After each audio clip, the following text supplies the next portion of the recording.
सत्संगत जी, प्यार से कहना दान निरंकार जी। आज यहाँ सत्संग में जो भी महापुरुष इतनी देर से फरमा रहे थे, तो वो बात यही कि एक जीवन मिला है, इसका भरपूर लाभ ले लें।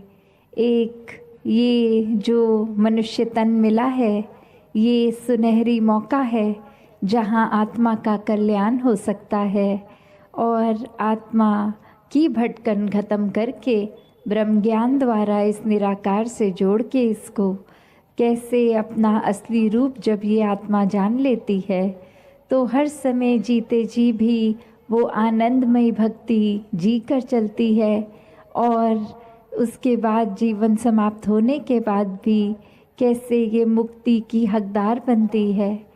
तो अपने जीवन में जहाँ संतों ने युगों युगों से और आज भी हमने जो श्रवण किया, यही समझाया कि मनुष्य एक वाक्य ही मनुष्य बनना है इस जीवन में।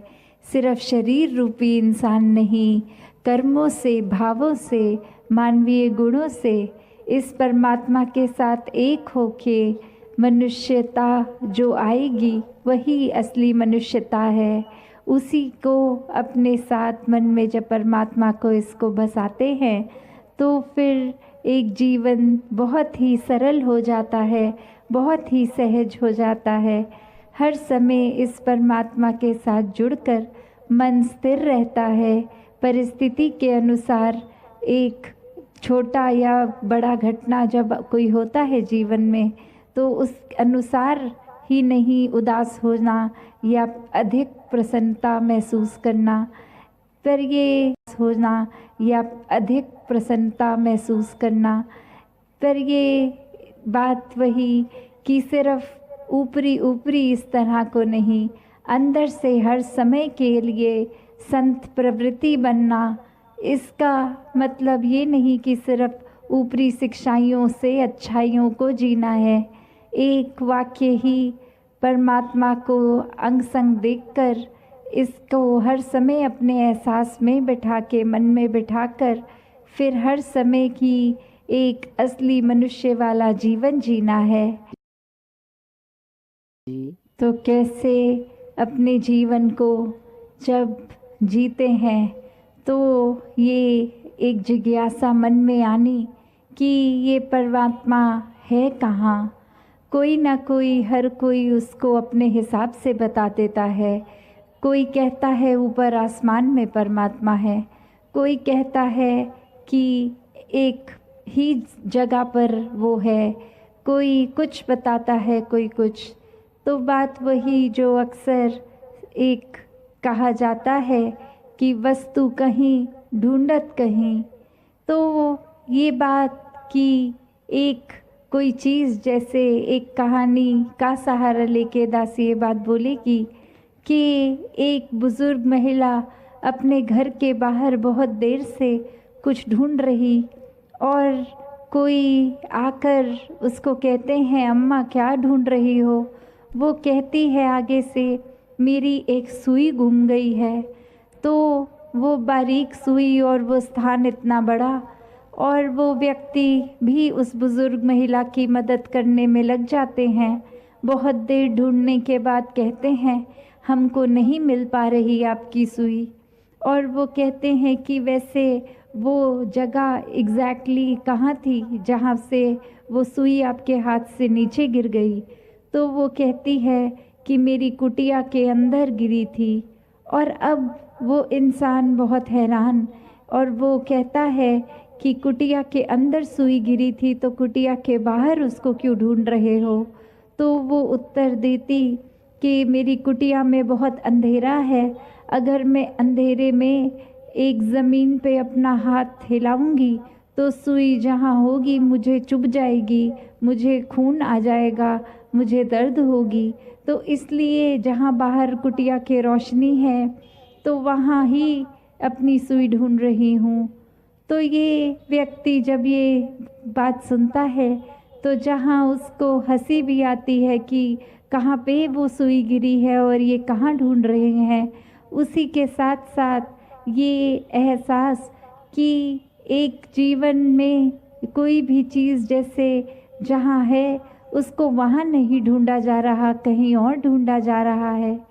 तो एक हम कोई भी धर्म ग्रंथ खोल के देख लें, उसमें क्या बताया गया है कि परमात्मा कहाँ है, तो परमात्मा हर कोई वेद ग्रंथ यही बताता है कि ये तो नज़दीक से भी नज़दीक है, सर्वत्र है, कण कण में है, ये समय के साथ नहीं बदलता, ये अपनी जगह पे स्थिर एक जैसा कायम दायम युगों युगों से है। सृष्टि एक ब्राह्मण के जब रचना नहीं थी तब भी ये था, और सब जब माया रूप खत्म हो जाएगा संसार का तो भी इसी ने रहना है। तो कैसे ये जो परमात्मा है इसी के एक असली पहचान ये सच्चाई है, ये ही एक सच्चाई, बाकी दुनिया की हर चीज़ ने एक बदलते रहना है, सिर्फ इसी ने कभी नहीं बदलना। तो ऐसे परमात्मा की परिभाषा हर एक धर्म ग्रंथ समझाता है, और वही कि अब इंसानों में ये भरम भुलेखे कोई अपने मुताबिक परमात्मा को कहाँ बता रहा है और कोई कहाँ। तो जो चीज़ जहाँ है उसको वहीं ढूंढें, वरना कोई लाभ नहीं होगा अगर कहीं और ढूंढने लग पड़ें। तो ये तो हर समय अंग संग है, हर जगह है, तो जहाँ ढूंढेंगे वहीं है। तो बस बात वही कि सही जगह सिर्फ ये प्रश्न पूछकर कि परमात्मा कहाँ है, और ये ब्रह्म ज्ञान ही है जिसके द्वारा ये निराकार अंग संग दिखाया जाता है। हाँ जी। तो फिर कैसे अपने जीवन में जब ये सच्चाई, ये परमात्मा का जो असली एक रूप है, ये विराट रूप, जब ये एक जीवन में इसको देख लेते हैं, ये जो निराकार जिसका कोई आकार नहीं है, जब इसको देख लेते हैं, इसको समझ के अपने दिल में बसाते हैं, तो फिर इस प्रभु से वाकई ही असली रूप के इसको प्यार हो जाता है, और इसकी बनाई हुई पूरी दुनिया से प्यार हो जाता है।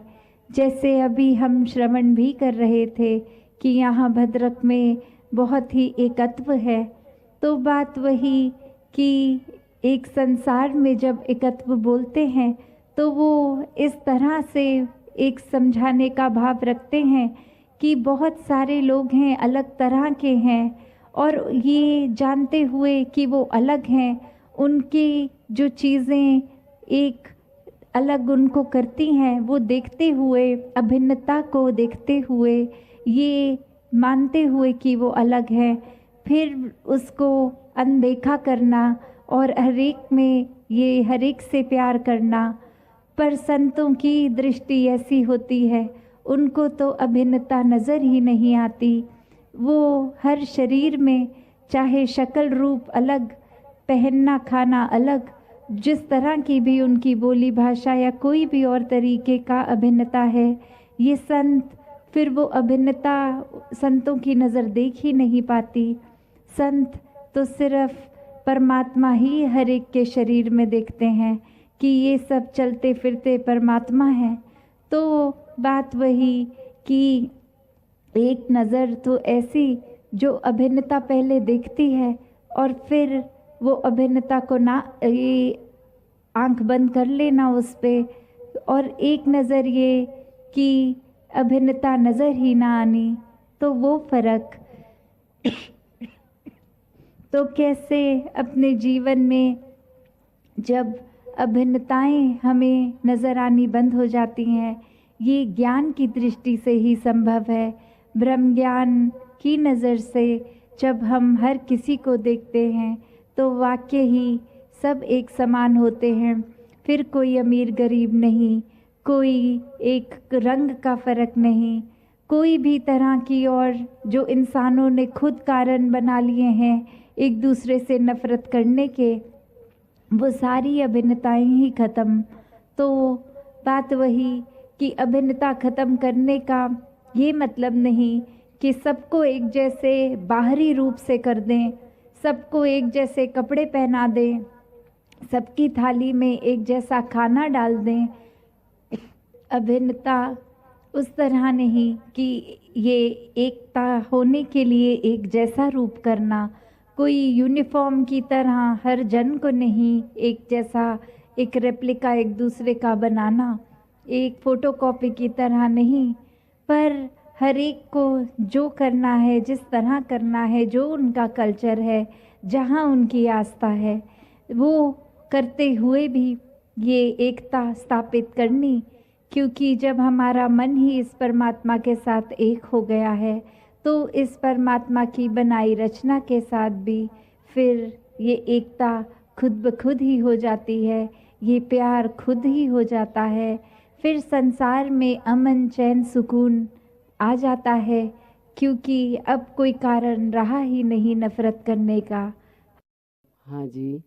तो अपने जीवन को जहाँ जीते जी ही एक इस जीवन को मुबारक जीवन बना लें।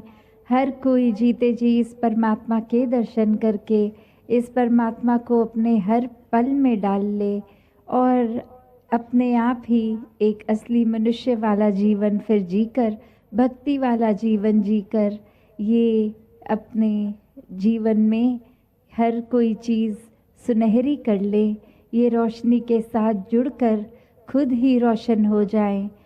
तो वही बात कि कैसे ये निराकार को एक देखकर, इसको मानकर, इसको सब में देख लेना, और फिर उसके बाद फिर सत्संग रूप में भी जब सत्संग में संत जो भी फरमाते हैं उसको जीवन में डालना।